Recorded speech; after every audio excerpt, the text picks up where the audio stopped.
Sunder the Sunken Wall.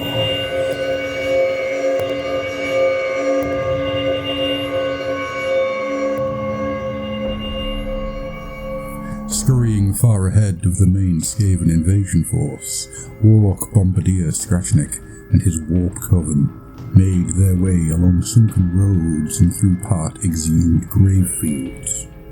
Eventually they found themselves before the high walls of the Palace of Miracles, which had sunken into a noisome grave pit. Crouched within the rubble of a collapsed tower, Scratchnick peered through his long-sea goggles and muttered to himself. At his back, his storm fiends gave rumbling growls. The beasts wanted to kill something, Scratchnick knew, and their wizened packmasters would only be able to hold them in check for so long. Engineer Vnich leant against his idling doom wheel, managing to look somehow both bored and disparaging.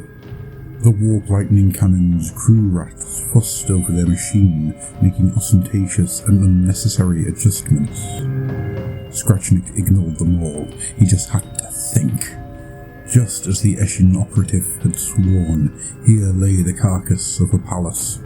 It sat in a sinkhole many miles across, whose jagged slopes were littered with the slumped remains of streets and structures, like the one the Warp Coven hid in. The mouldering palace was partially collapsed. To Scratchnick, it looked like some huge beast had fallen from the skies and had been broken upon the rocks below. For all that, the place was far from undefended. From his vantage point, Scratchnick could see the walls of the inner palace complex were more or less intact. Any rents had been patched with clots of splintered bone and rubble that looked to have been mortared in place with a gory flesh paste. Humanoid figures scrambled and loped through the ruins around the walls. They moved in packs, and after a short period of intense observation, Scratchnick had determined that the ghoul packs weren't moving at random. They were patrolling, a twisted parody of men-at-arms marching around the bounds of their lord's castle. Scratchnick had to admit the idea of a stand-up fight against an entire palace of crypt ghouls was unlikely to end well. No, he mused, this would require cunning and subtlety. That said, he was an engineer of the clan's Skiri, and had a mind of whirring cogs and a grasping acquisitiveness. His temperament didn't lend itself well to patience. Besides, Vrich's pointed sneer was getting on his nerves. Scanning along the base of the wall, Scratchnick finally settled upon a rather tumble-down looking stretch of stonework where the patrols appeared to be less frequent. He chittered a quick string of instructions to his underlings, and they scampered into motion. They would force a breach as quickly and quietly as his battery of cackling Skiri weaponry would allow, and scurry inside the palace before the ghouls could react. It was a plan of masterful simplicity. Scratchnick congratulated himself as he hefted his doom rocket and prepared to advance. What could possibly go wrong? It was the sound of a distant explosion that stirred Archregent Thryador from his brooding. At first he thought perhaps it was thunder, a storm rolling in over his fair kingdom from the benighted world beyond. But no, he knew the sound of cannon fire when he heard it. The king scowled. This was a new and unwelcome development. He sat on his towering throne. The magnificent metal seat dominated the heart of Arca Sanctum, the better for him to oversee the workings of his artifice engines as they took precious metals and refined realmstone and transformed them into magical artifacts. Machines groan, grinding bone, rusted gears, spitting goblets of rotten flesh, wearing skulls, cracking and blackening in stinking furnaces, just as carcasses are transformed into just so many mangled scraps of misery and horror. The crack of cannon fire came again, echoing down the palace corridors. It sounded strange to Theodore's sharp ears, but then the weapons used by the great necromancer always were. How long now had Nagash been trying to steal the bounty of Metallurgica? It seemed like centuries, though of course such a notion was preposterous. Still, Theodore couldn't help but wish his foe would just capitulate. The war had ground on for years, and though his people had defeated Nagash at every turn, it was still a drain upon resources and morale. Moving a sigh, Archregent Theodore motioned his courtiers close. Wise old advisors and bold young knights looked up at him expectantly. He held one hand on the Book of Heirlooms, where it rested on the arm of his throne. He felt his chest swell with pride at the sight of these brave souls and the magnificent artifacts they bore. Upon the throne of rust, the worm-skinned aberrant leans forward with a guttural snarl. Gibbering and hissing, monsters from nightmares throng about its feet, crawling on hands and knees, clutching foul bone clubs and gore-matted metal spikes. Thieves, reported the Duke Bilechewer. This was no true invasion. Instead, Nagash employed slinking mercenaries clad in bizarre animalistic garb.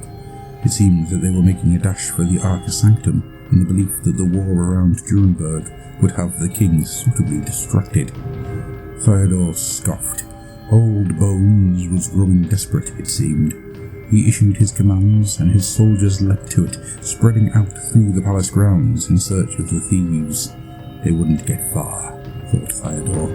Indeed, he was so unconcerned that he felt a little breakfast might be in order before he took a personal matter in hand. The monster on the throne snatches up a mangled arm from the carrion heap by its throne, and begins to worry at the decaying flesh. Truly, thought Theodore, the master victualler had excelled himself with the pork today. Dodging patrols and cutting down those ghouls that had tried to intercept them, Scratchnick's warp coven had made it to the very gates of the enemy's inner sanctum. There had been casualties, of course, but their lives meant less to Scratchnick than spent warp shock casings. All that mattered was the prize. Engineer Vrich goaded his wheel wraps and sent his doom wheel careening through the cavernous archway ahead. Scratchnick followed the curse. Vrich couldn't be allowed to beat him to the glory. The Warplock Bombardier burst through the archway, storm fiends lumbering at his heels. The Warp Lightning Cannon crew rats gasped with effort as they wheeled their weapon into position. Scratchnick's gaze took in a vast chamber, its ceiling partially ruptured and its walls caved in. Huge engines and cog-festooned machines took up much of the chamber, crackling energy veins and arcane mechanisms jutting at them from strange angles. These engines must have been incredible things once.